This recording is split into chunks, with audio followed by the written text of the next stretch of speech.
তো অনেক হলো আইপিএল নিয়ে বন্ধু বান্ধবদের সাথে মারামারি ঝগড়া ঝামেলা অশান্তি। তো চলো এইসব আবার মিটিয়ে নেওয়া যাক এবং সবাই মিলে এক হয়ে ভারতীয় টিমের জন্য সাপোর্ট করা যাক, ভারতীয় টিমের হয়ে লড়া যাক। তো আজকের ভিডিওতে মেনলি ভারতীয় টিম নিয়ে, ভারতীয় আপকামিং সিরিজ নিয়ে বেশ কিছু আপডেট আমার কাছে রয়েছে, তো সেইগুলোই দেবো।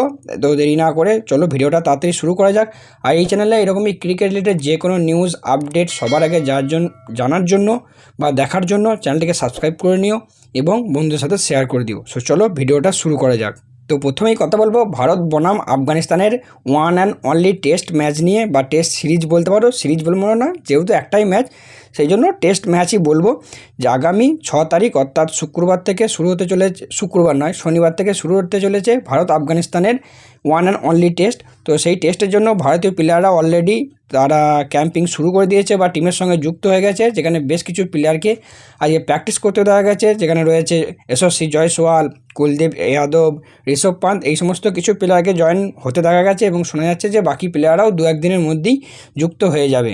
নেক্সট এই টেস্ট সিরিজ নিয়েই আরও বেশ কিছু আপডেট রয়েছে, যেখানে শোনা যাচ্ছে যে এই টেস্টের জন্য ভারতীয় বেশ কয়েকজন বোলারকে নেট বোলার হিসেবে অ্যাড করা হয়েছে, যেখানে বড় বড় বেশ কিছু নাম রয়েছে যারা আইপিএলে ভালো পারফরমেন্স করেছে, যেমন আকিব নবী, প্রিন্স যাদব, গুরজামনাথ সিং, শিবাং কুমার, জিশান আনসারি, এই সমস্ত প্লেয়ারকে টেস্ট সিরিজের জন্য তোমার নেট বোলার হিসেবে অ্যাপয়েন্ট করা হয়েছে।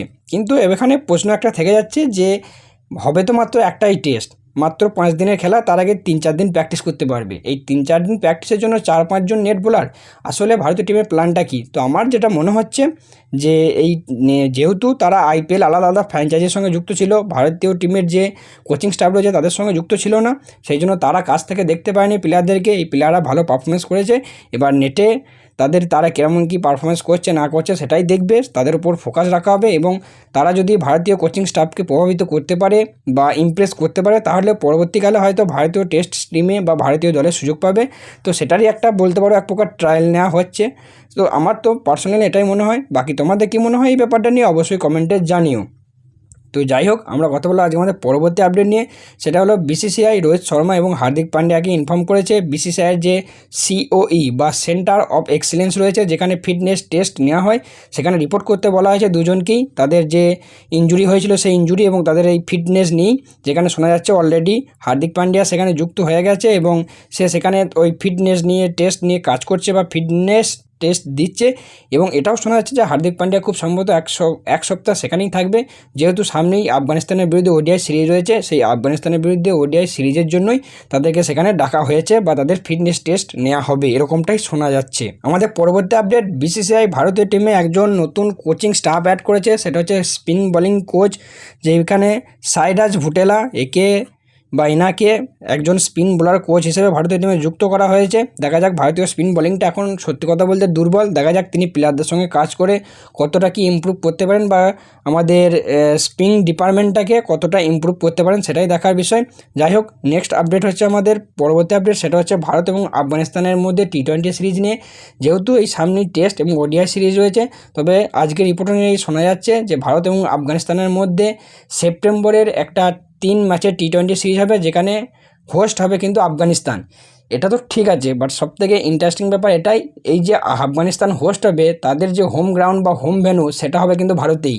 ইয়েস, ভারতের দিল্লির অরুণ জেটলি স্টেডিয়াম হবে আফগানিস্তানের হোম গ্রাউন্ড বা হোস্ট গ্রাউন্ড। আর এবার কথা বলবো আজকে আমাদের লাস্ট এবং ফাইনাল আপডেট নিয়ে। তো যেহেতু আইপিএল 2026 শেষ হয়ে গেছে এবং আইপিএল 2027 শুরু হতে 1 বছর সময় রয়েছে, সেই 1 বছরে যারা ক্রিকেট ফ্যান রয়েছে তারা অবশ্যই আফসোস করবে যে প্রতিদিন যে সন্ধ্যের পরই এন্টারটেন হতাম বা ম্যাচ দেখতাম, ক্রিকেট খেলা দেখতে পেতাম, সেটা এখন আর দেখতে পাবো না। তো ভারতীয় কবে কী ম্যাচ রয়েছে বা কতগুলো ম্যাচ রয়েছে এই 1 বছরে সেটা নিয়েই। তো এই 1 বছরে ভারত 10টা টেস্ট ম্যাচ খেলবে এবং 20টা ওডিআই খেলবে এবং তার সঙ্গে পাশাপাশি 23টা টি20 খেলবে, মানে অলমোস্ট ওডিআই আর টি20 প্রায় সমানই খেলবে, তার সঙ্গে 10টা টেস্ট খেলবে। তো ভারতীয় ফ্যানরা একটু হলেও খুশি হবে। এবার এখানে তোমরা একটা হিসাব করে বলো যে টোটাল কতদিন আমরা খেলা দেখতে পাবো বা খেলা থেকে এন্টারটেনমেন্ট পাবো, সব কিছু মিলিয়ে, মানে টেস্ট টি20 ওডিআই মিলিয়ে। তো বাকি এই ছিল আজকে আমার কাছে আপডেটগুলো ভালো লাগলে অবশ্যই কমেন্টে জানিও এবং পরবর্তী আপডেট পেতে, সবার আগে পেতে অবশ্যই চ্যানেলটিকে সাবস্ক্রাইব করে নিও। সো চলো, দেখা হচ্ছে পরবর্তী ভিডিওতে।